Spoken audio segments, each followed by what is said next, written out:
Flash Season 5. This is a spoiler review. I have a pretty non-spoiler review up right now on my blog, soundedbetterinmyhead.com. Check that out there. Otherwise, I'll probably get pretty heavy into spoilers right now. I am giving the season a 2 out of 5. Pretty much getting to why, but overall it was just a pretty weak season. What's the big new thing this year was we now have Nora Allen coming back through time. She's the daughter of Barry and Iris from the future, and she basically joins Team Flash. She's very likable. You know, she's a bit of a screw up at first. She's got these cheesy future slang words that just seem kind of corny. Plus she's got some secrets, but as the season goes on and as she begins to integrate with her parents a little bit better, you find out why she hates Iris. She becomes pretty likable. I mean, for the most part. She's still got some issues, but overall she becomes a likable character. Power-wise, she doesn't really add much new. She's just another speedster. She's got the purple lightning. She does a trick occasionally where she runs so fast it briefly rewinds time, but it's really not that different than the Flash just going back in time. So, luckily, she has a strong dynamic with her family, and that helps make her interesting outside of just the generic speedster powers. And then, of course, when we find out who she's really working for, that adds a whole new layer to her character, which backfires just because she's got some opportunities to tell her family what's really going on, but it works out in the end. What doesn't work as far as new stuff this season is the new villain Cicada.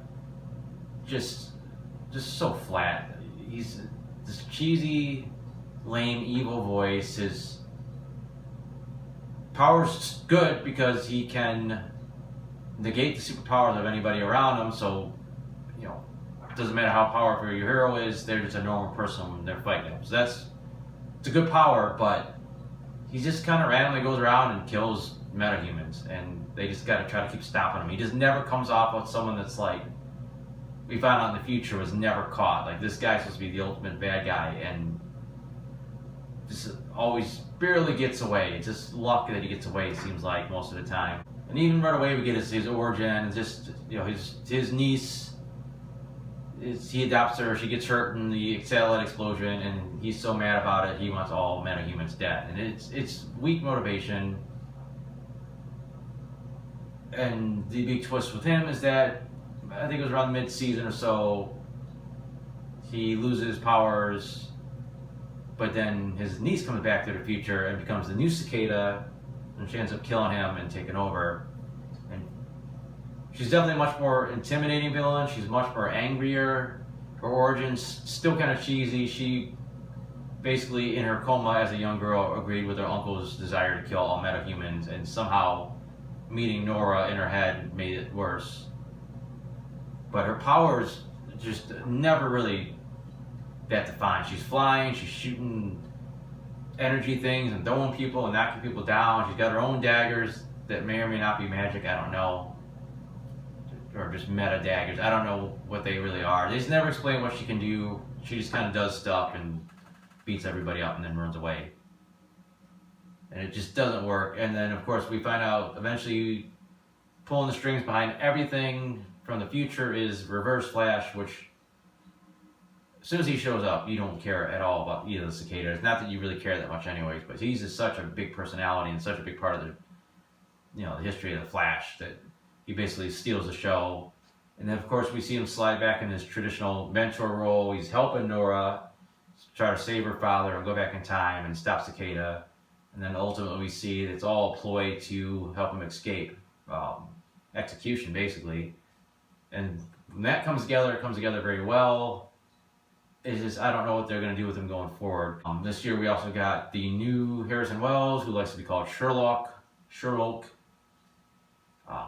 Very mediocre. It's just Sherlock. It's just Harrison Wells with a French accent and just quirky because he's from a different Earth. But as he's around, you see how smart he is, how much of a strong detective he is.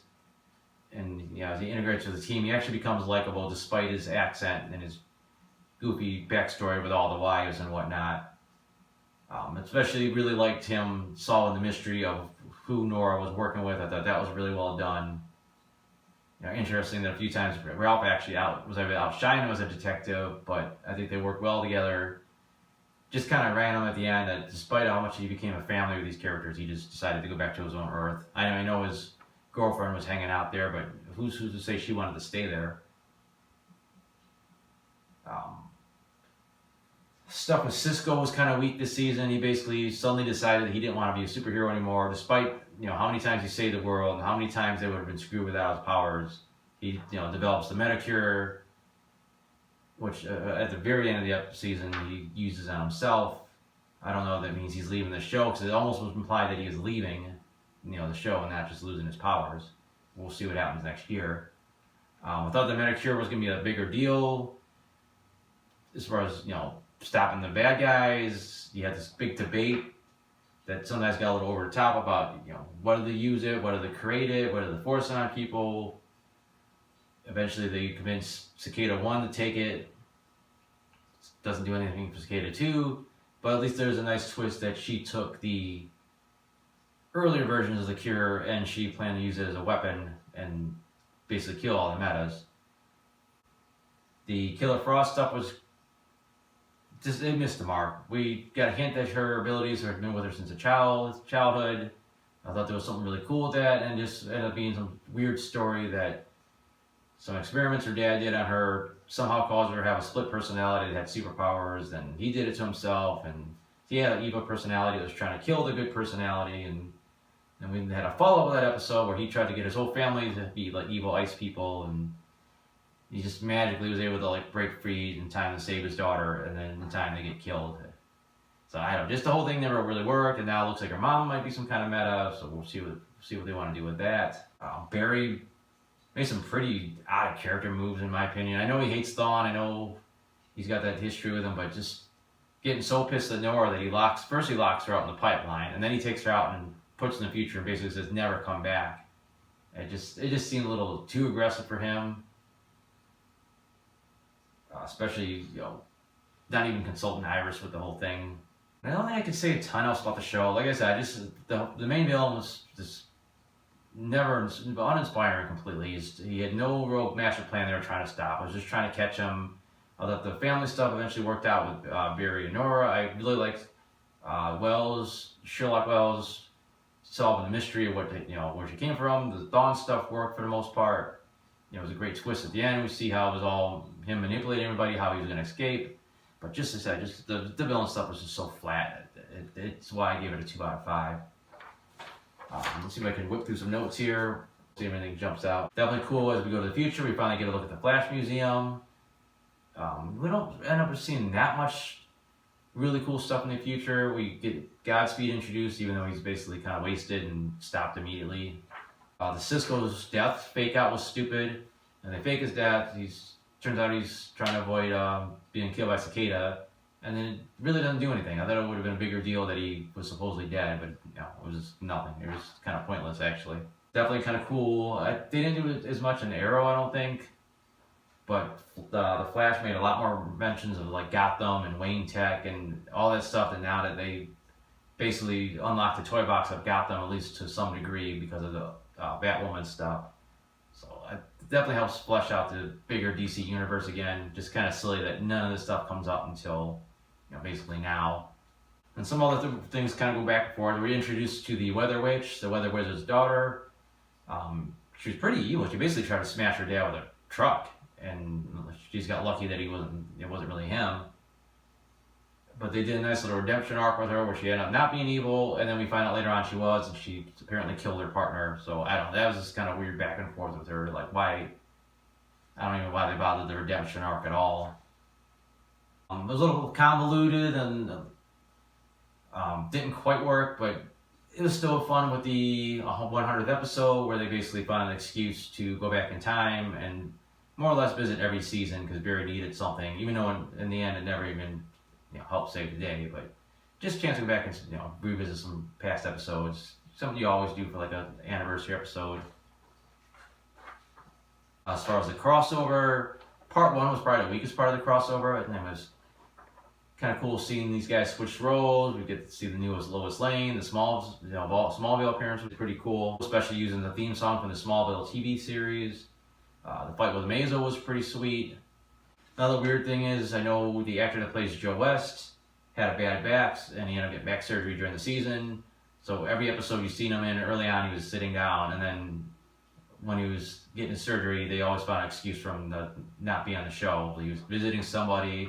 I thought that was a little corny. I mean, it seemed like it would have worked better that he got injured. Maybe Cicada hurt his back, and then he was out of commission for a little while. And I think that would have added a little bit more oomph to the Cicada story. Like, hey, this guy hurt Joe. Like, now we're really pissed at him. But they kind of missed opportunity with that one. The time travel loop episode was okay. Nora just kept going back in time and failing to save somebody. It seemed like she could have told him a lot sooner than wait until she did it like 50 some odd times. And even then, though, the solution was just kind of like half-assed. Like, it seems like that could have came up on her own. Almost didn't even need the team. It's cool seeing the Time Sphere make a return, you know, all the way back from season 1. Some nice moments with Dawn training Nora.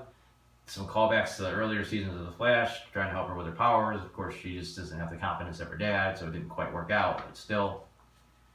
Kind of cool how they came up with this concept. The negative speed force is what the Reverse Flash uses to travel through time and get his speed, and how it's just powered by hatred. And didn't go as far with it as I thought they would with Nora, where she would start turning evil. It was just basically really a red herring, and it was just some, you know, I guess they did get back to it later that would eventually make her evil, but for the most part, it just didn't work out the way I had hoped it would. I know you're supposed to feel sad that Nora died, but I guess that was about the best result they could do besides sending her back to the future and maybe revisiting her later. But in theory, they should be giving birth to Nora sometime in the possibly near future. We'll see, because now that the crisis has been moved up to next year, we'll see where they go with that. Maybe she never has a baby. Maybe even Dawn hinted that you possibly had the twins in one timeline, which she does in the comics, so maybe he gets twins instead. But that's all I got to say about Flash Season 5. Thanks for watching.